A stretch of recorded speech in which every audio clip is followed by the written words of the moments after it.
Listo. A ver, entonces vamos. Entonces, siguiendo con el programa analítico, vamos a ver ahora lo que es la apendicitis y la insuficiencia, ¿verdad? A ver, vamos, Ivonne. Ya, buenas tardes doctora, buenas tardes compañeros. Bueno, el tema que se va a tratar, el primer tema que se va a tratar es la apendicitis. Siguiente, por favor. Bueno, vamos a definir a la apendicitis como una inflamación aguda del apéndice fecal. Esta apendicitis se considera la principal causa de abdomen agudo en los niños mayores de 2 años. Esta apendicitis va a empezar con una obstrucción en la luz intestinal y en caso de que no se trate a tiempo puede progresar a la invasión de bacterias, se puede gangrenar, perforar e inclusive formar abscesos. Esta apendicitis va a ser más frecuente en los niños mayores de 5 años y en los adolescentes. Cabe mencionar que se considera que esta enfermedad va a estar asociada con el mayor caso de cirugías en emergencia en pediatría. Siguiente. Con respecto a la etiología, como ya se mencionó, la apendicitis va a empezar con una obstrucción. Esta obstrucción se puede dar por 3 factores que corresponden a los factores luminales, a los factores parietales y a los factores extraluminales. Entre estos factores, los más frecuentes tenemos la hiperplasia de los tejidos linfoides, que se considera que es la causa principal de apendicitis en la edad pediátrica, seguida de la presencia de fecalito o también presencia de parásitos, como pueden ser el ascaris, la taenia, el estrongiloides, o por presencia de cuerpos extraños como semillas, restos de huesos, espinas de pescados, o también fibras vegetales. En el caso de los neonatos, se considera la causa principal la enfermedad de Hirschsprung, mientras que en los lactantes se considera la causa principal la cardiopatía congénita y la presencia de algún émbolo. Siguiente.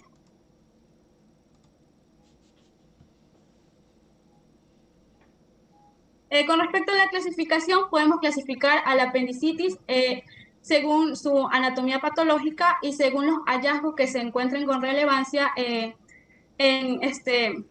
con relevancia clínica en un proceso intraoperatorio. Con respecto a la clasificación anatomopatológica, vamos a clasificar a la apendicitis en 4 tipos o en 4 estadios. En el estadio 1, que corresponde a la apendicitis congénita, congestiva, perdón, Congestiva. sí, congestiva, o también denominada edematosa. Aquí va a haber presencia de úlceras en la mucosa y de edema.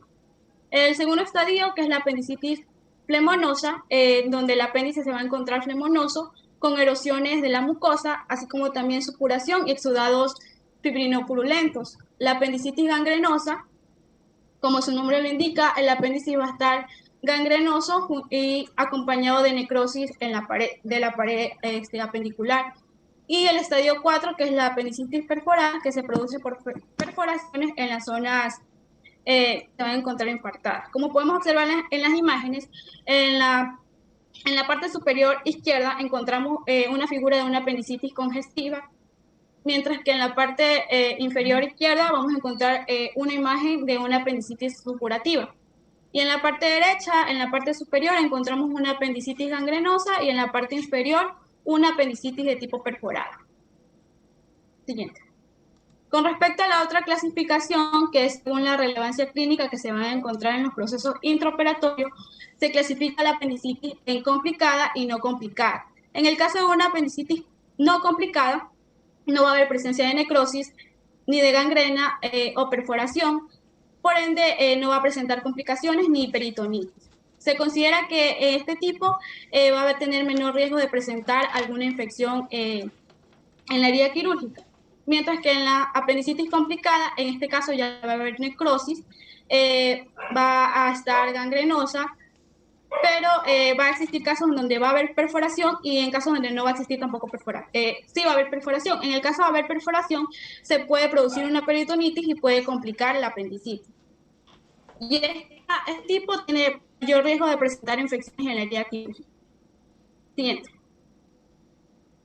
Bueno, con respecto a la fisiopatología, como ya se mencionó, la apendicitis se va a producir por un proceso obstructivo en la luz apendicular. Esto va a dar como consecuencia un sobrecrecimiento bacteriano intraluminal, lo cual va a causar que se produzca una distensión y un aumento de la presión intraluminal. Esto va a provocar que se estimulen los nervios aferentes viscerales torácicos, causando en el niño el dolor periumbilical leve. A su vez, este aumento de la presión intraluminal se puede convertir en una isquemia tisular, junto con habiendo un compromiso mucoso y una eventual inflamación transmural. Esta inflamación se va a propagar a varias partes del peritoneo, provocando así el dolor somático en el flanco inferior derecho y los síntomas constitucionales de fiebre, náuseas, vómitos y anorexia.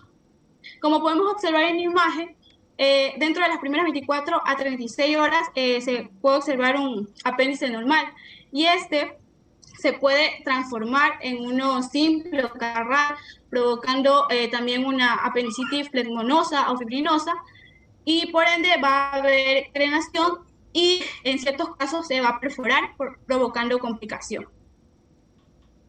Siguiente. Con respecto a la clínica, bueno, vamos a dividir la clínica en neonatos, en los lactantes y en los niños en edad preescolar.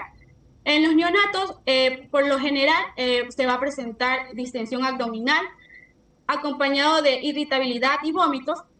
En ciertas ocasiones también el niño puede presentar letargios y otras manifestaciones clínicas como son la presencia de una masa palpable en el abdomen, hipotermia, hipotensión y dificultad respiratoria. En el caso de los lactantes, aquí el síntoma más frecuente va a ser los vómitos, los cuales van a precedir del dolor, acompañado de fiebre, diarrea, irritabilidad, respiración quejosa.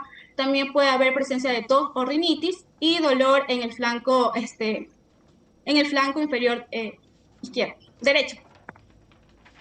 Siguiente. No, perdón. Y con respecto a los niños en edad preescolar, a la anterior, se va a presentar los vómitos, el dolor abdominal. Los vómitos a menudo van a presidir del dolor. Y en este caso, el principal síntoma, el dolor en la fosa ilíaca derecha va a ser mayor que en los lactantes y que en los neonatos. La mayoría de los niños van a presentar síntomas de al menos 2 días de evolución, y estos síntomas se pueden extender hasta 6 a 7 días antes del diagnóstico. Siguiente.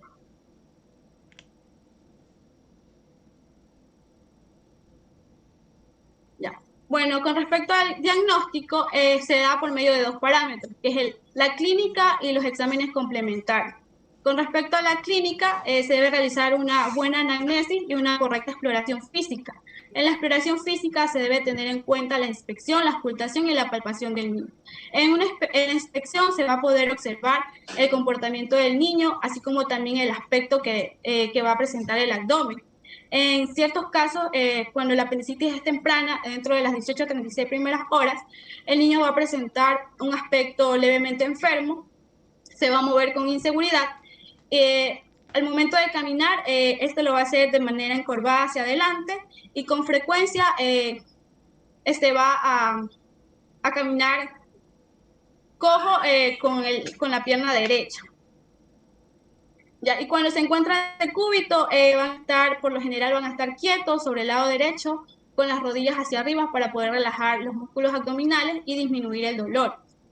En la auscultación es normal en los primeros comienzos de la apendicitis que los sonidos intestinales sean normales e hiperactivos, mientras que en el caso de una apendicitis avanzada ya con perforación, la auscultación se van a encontrar sonidos intestinales hipoactivos.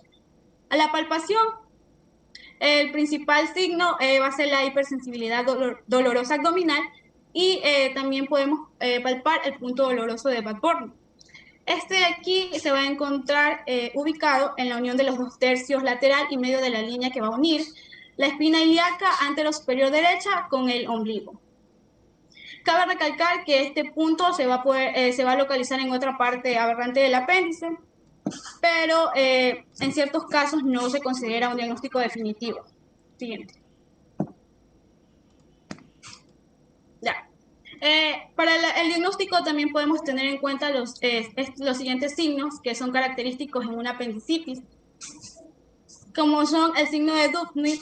En el de aquí, en el caso de haber apendicitis, el niño al momento de realizar algún movimiento que comprometa la pared abdominal, como toser o saltar, se va a desencadenar el dolor, provocando así el signo de Dunphy. El signo de Bloomberg, en el de aquí, este se va a dar por una descomprensión brusca dolorosa del abdomen, en donde si se presenta el dolor es consecuencia de una manifestación de tipo inflamación del peritoneo apendicular. El signo de Rouxin, este de aquí, se considera también el dolor de rebote referido, en donde al momento del médico realizar la palpación en la fosa ilíaca, en la fosa ilíaca izquierda, el dolor no se va a sentir en esta área, sino que se va a sentir en la fosa ilíaca derecha. Otros signos son el signo del psoas y el signo del obturador. El signo del psoas, este de aquí se va a desencadenar al momento que el paciente flexiona el músculo derecho o en la extensión pasiva de la cadera. En este caso, de ser positivo, nos señala o nos indica que es una apendicectomía de tipo retrosescal. El signo del obturador, el de aquí se va a demostrar dolor después de realizar una rotación interna del músculo flexionado y es positivo en caso de un apéndice pélvico. Siguiente. Ya. Otro parámetro que nos va a indicar el diagnóstico de apendicitis es la utilización de la tríada de Koper. Este de aquí se va a presentar en el 75% de los casos, pero no siempre nos va a mostrar el diagnóstico de apendicitis, ya que se deben realizar exámenes complementarios. Bueno, consiste en una secuencia de dolor abdominal acompañado de vómitos alimenticios y de febrícula. En pediatría se utiliza esta escala en donde nos muestra datos que van a estar acompañados o combinados juntos con la anamnesis, la exploración física y las pruebas de laboratorio. En donde tenemos que el paciente debe presentar fiebre mayor de 38 grados centígrados, anorexia, náuseas o vómitos, hipersensibilidad dolorosa a la tos, a la percusión o al momento de saltar, hipersensibilidad dolorosa en la fosa ilíaca derecha, migración del dolor, leucocitosis mayor de 10.000 milímetros cúbicos, una neutrofilia polimorfonuclear mayor de 7.500 por milímetro cúbico. Teniendo en cuenta todos estos parámetros, la puntuación va a recibir una puntuación de 1 y de 2 respectivamente. Cuando el paciente presenta una puntuación menor o igual a 2, se sugiere que la probabilidad de que exista apendicitis es muy baja. Si el paciente presenta una puntuación de 3 a 7, no hay que descartar apendicitis y se deben realizar otros estudios como son las pruebas de laboratorio o exámenes de imagen. Y en caso de que la puntuación sea mayor o igual a 8, esta va a estar relacionada en sí con una apendicitis. Cabe recalcar que no es un diagnóstico definitivo, pero sí se le utiliza. Siguiente. Ya. Y entre los exámenes complementarios que se utilizan para el diagnóstico de la apendicitis, se debe realizar un hemograma, en donde lo que principalmente nos debe llamar la atención es el recuento leucocitario, donde se va a encontrar ligeramente elevado al comienzo de la apendicitis, entre 11.000 a 16.000 por milímetro cúbico, con una desviación izquierda en las primeras 24 a 48 horas. En el caso de que esta perforación, este recuento leucocitario va a ser mayor a 20.000 por milímetro cúbico y, como ya mencioné, bueno, nos da indicio de una apendicitis perforada. El análisis de orina, aquí lo principal es que va a presentar a menudo leucocitos hematíes y esto se va a deber a que va a existir una proximidad del apéndice inflamado con el urétero o con la vejiga. También la orina se va a mostrar concentrada y suele tener cetonas. Otra prueba sería la proteína C reactiva.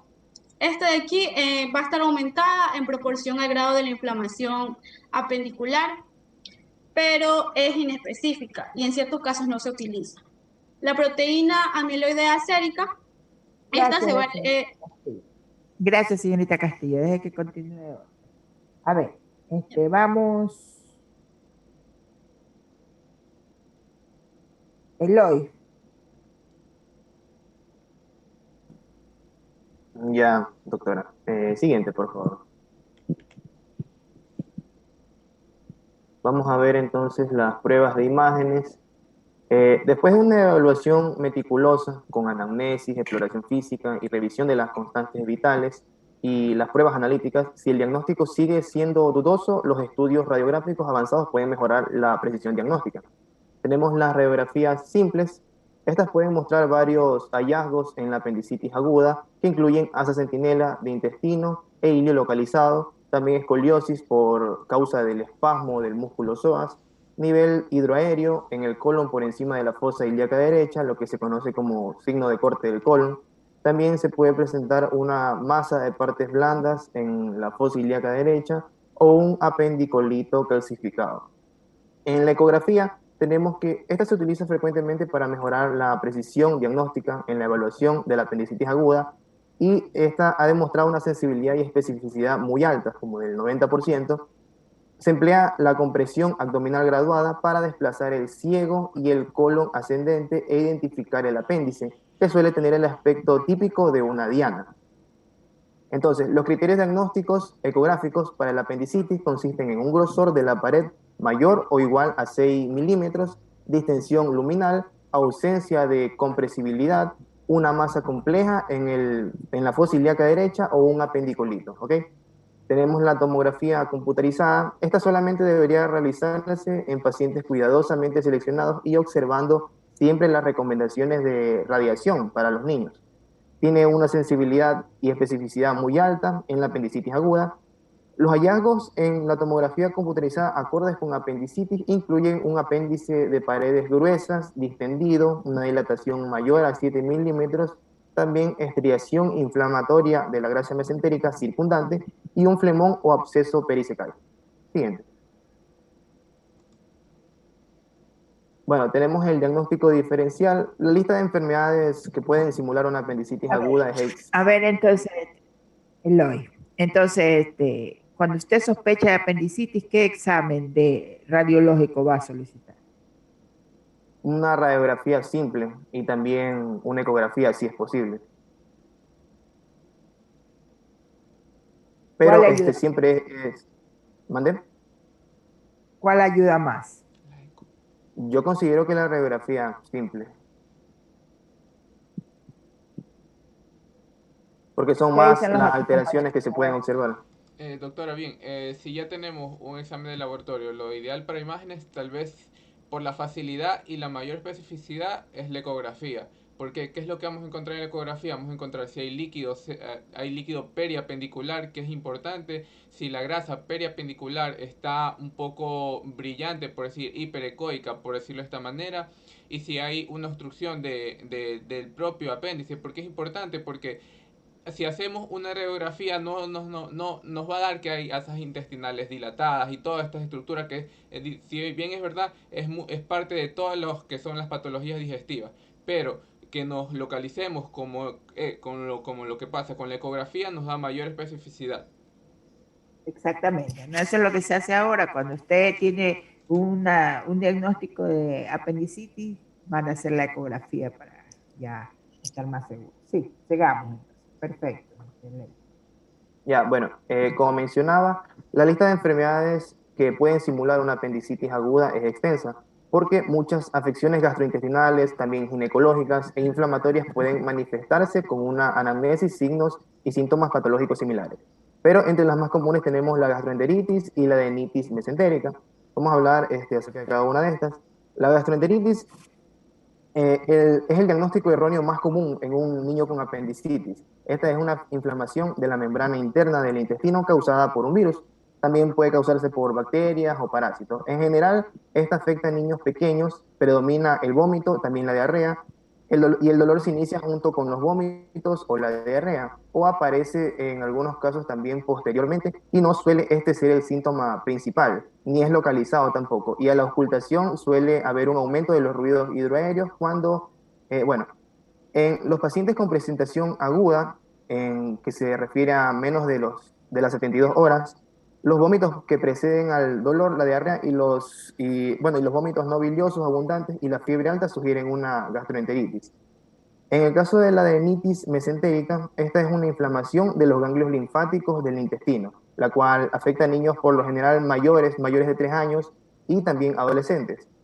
Ambos cuadros presentan dolor en la fosa ilíaca derecha, sí, también hipertermia y vómitos, pero en la adenitis mesentérica el dolor se localiza en la fosa ilíaca derecha, pero no da contractura ni defensa ni reacción peritoneal. La hipertermia aquí suele ser muy alta y en general antecede al comienzo de dolor abdominal.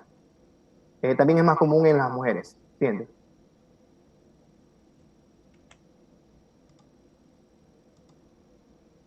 Bueno, en cuanto al tratamiento, tenemos que una vez hecho el diagnóstico de apendicitis aguda, existe consenso sobre en qué el paciente debe recibir, entre otras cosas, fluidos endovenosos en cantidad adecuada en relación a su estado de hidratación, también analgésicos endovenosos y antibióticos endovenosos preoperatorios que cubran un amplio espectro de organismos gastrointestinales, dado que está demostrado que el uso de antibióticos endovenosos preoperatorios reduce la incidencia de accesos de pared e intraabdominales también. Tenemos la apendicectomía, para mencionarla rápido, se puede realizar con técnica abierta o laparoscópica. La técnica laparoscópica es una vía de abordaje especialmente útil en casos dudosos y pacientes que sean obesos también. Siempre que haya disponibilidad de equipo de laparoscopía, instrumental adecuado y experiencia del equipo quirúrgico. Siguiente. Tenemos las complicaciones. El determinante principal de las complicaciones es la gravedad de la apendicitis. Las complicaciones más comunes son las infecciones de la herida y los abscesos intraabdominales. La perforación y formación de abscesos también puede dar lugar a la formación de fístulas en los órganos adyacentes. La perforación, bueno, esto puede causar que la infección se esparza en el abdomen, produciendo la peritonitis. Esta enfermedad puede poner en riesgo la vida y es necesario hacer una cirugía de inmediato para extraer el apéndice y limpiar la cavidad abdominal. En el caso de que el apéndice se reviente, es posible que se cree el absceso. En la mayoría de los casos, el cirujano drena el absceso introduciendo un tubo a través de la pared abdominal hasta lo que es el absceso. Los pacientes con apendicitis avanzada pueden progresar rápidamente a sepsis y a insuficiencia multiorgánica también. Otras complicaciones potenciales son el hilio postoperatorio, la peritonitis difusa, la pileflebitis de la vena porta, lo cual es muy infrecuente, la verdad, y la obstrucción del intestino delgado por adherencia. Siguiente. Ya. Bueno, A ver, esperen un ratito. Ahí nos vamos a quedar, ¿no? Porque ya han de estar cansados para que tomar el receso. Son las 14:51, o sea, 10 para las 3. 3:30, vengamos. ¿Ya? Para seguir. Listo, Para que doctora. no me estén ahí todos. Ya, doctora. Ya, deje de compartir, pues, para que quede sin compartir. Ya.